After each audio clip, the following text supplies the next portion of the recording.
bem, de fato, 80% não sobrevivem mais do que um dia. De fato, é uma malformação grave, com uma alta mortalidade. Então, vale a pena levar essa gestação adiante? Mas eu pergunto a vocês, quanto vale 1 minuto? Quanto vale 1 minuto? Al Pacino, no filme Perfume de Mulher, convida essa moça para dançar e ela fala: eu não posso, pois o meu noivo chegará em 1 minuto. E ele diz para ela: em 1 minuto se vive uma vida. E os dois vão dançar.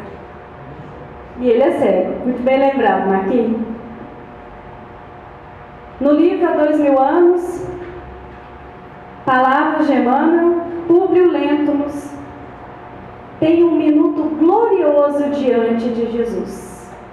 1 minuto que ele não soube aproveitar e que lhe custou séculos e séculos para a reharmonização interior.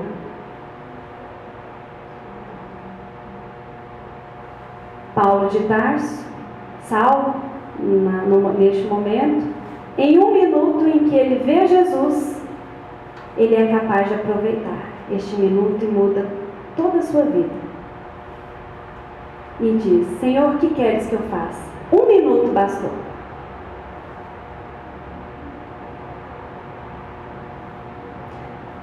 Quem vive, quem morre. Porque uma criança tem pouca chance de sobrevida ou pouco tempo, é justo que antecipemos a sua morte, então?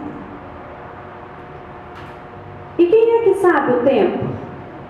No diagnóstico de anencefalia, sabemos que tem uma malformação. Qual é o grau?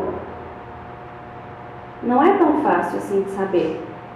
Quanto tempo vai viver? Será que essa criança vai ficar dentro dos 80 que morrem em 24 horas? Ou dentro daquele que pode sobreviver até anos?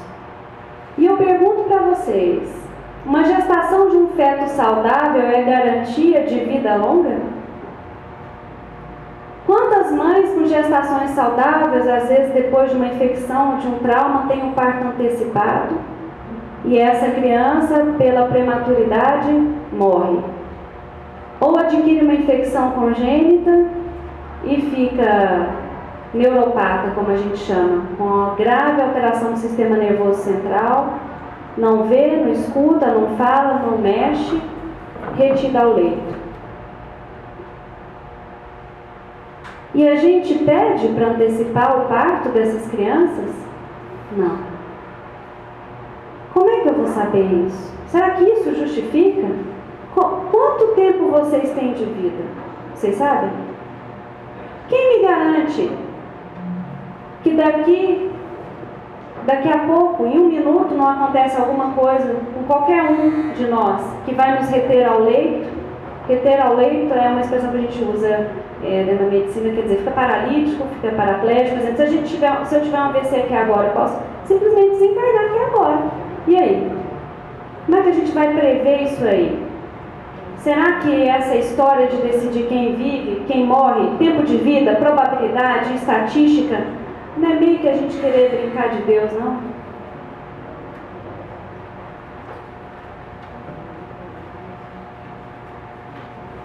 Muitos dizem, o anencefalo tem uma malformação grave no encéfalo, não tem cérebro. Então, a mesma coisa de morte encefálica. A gente não trabalha tanto com a doação de órgãos e a gente é a favor da doação de órgãos, porque a gente tem certeza que aquela pessoa está realmente morta, apesar de estar batendo o coração. Então, o anencefalo não é a mesma coisa? Ele não está em morte encefálica, então a gente, teoricamente, ele está morto? Não. Não. Vejamos a diferença. Na morte encefálica existe comprometimento do tronco encefálico também. Aqui, ó, disso aqui também. Nós não aprendemos que o anencefalo, ele tem alteração aqui do hemisfério cerebral. Ele tem essa parte do cérebro antigo, o tronco de encéfalo, ele tem e funciona. E tem os reflexos do tronco encefálico presentes. Na morte encefálica, não. Os reflexos do tronco cerebral estão ausentes. Tudo bem? Então é diferente. Porque isso sai no meio, na mídia, todas essas comparações. E aí? E o espírito? Como é que fica o espírito nessa situação? Na morte cerebral, será que o espírito já desligou, não desligou? Joana de Ângeles nos ensina no livro Dias Gloriosos. Ela nos diz que a interrupção dos batimentos cardíacos e a consequente destruição do tronco encefálico é caracterização da separação da alma e do corpo. Ou seja, lá na morte encefálica, onde o tronco cerebral está já inativo, já morreu, e tem como você identificar isso por meio de exame físico e de testes, não tem mais espírito. No anencéfalo, que o tronco encefálico de encéfalo está funcionando, tem espírito ou não tem? Eu queria ver um coro agora. Tem ou não tem? Valeu, seminário, só para essa resposta, né? Então, vamos lá, continuemos. Para apoiar, não sei se Joana de Ângeles precisa disso, mas para endossar, chamamos André Luiz aqui para ratificar tudo isso que Joana de Ângeles colocou.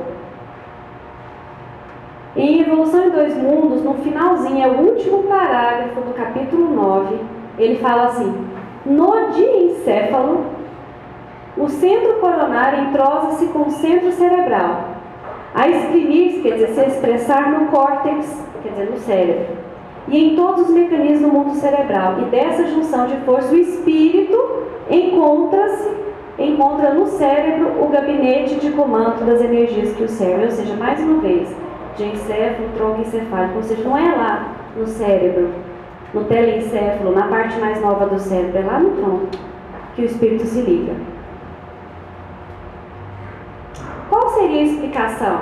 O que os estudos têm explicado? Por que um casal teria um bebê anencéfalo? Diversas linhas de pesquisa sugerem um componente genético. Entretanto, a variação do fenótipo, essa variação de uns manifesta mais anencefalia, outros mais doença na medula, mostram que existe uma interferência do ambiente, não é só genético. Por exemplo, diabetes da mãe, obesidade, uso de anticonvulsivantes e deficiência do ácido fólico. E o que a espiritualidade nos fala? Lei de causa e efeito, sempre, sempre, sempre, sempre, sempre, sempre, envolvendo todos os sofrimentos humanos, todas as nossas dificuldades. Tentamos ou devemos tentar buscar a explicação na lei de causa e efeito. Recentemente, na psicografia de Divaldo Pereira Franco, no dia que foi legalizado, Joana de Ângeles nos explica o seguinte: geralmente esses espíritos, infelizmente, foi aprovado. E aí? Aí ela traz a explicação. Infelizmente, nessa situação, tem uma explicação para esses espíritos que nascem assim e que muitas vezes ainda estão sujeitos a uma atrocidade, na minha opinião, que é o abortamento deles antes que se venha nascer.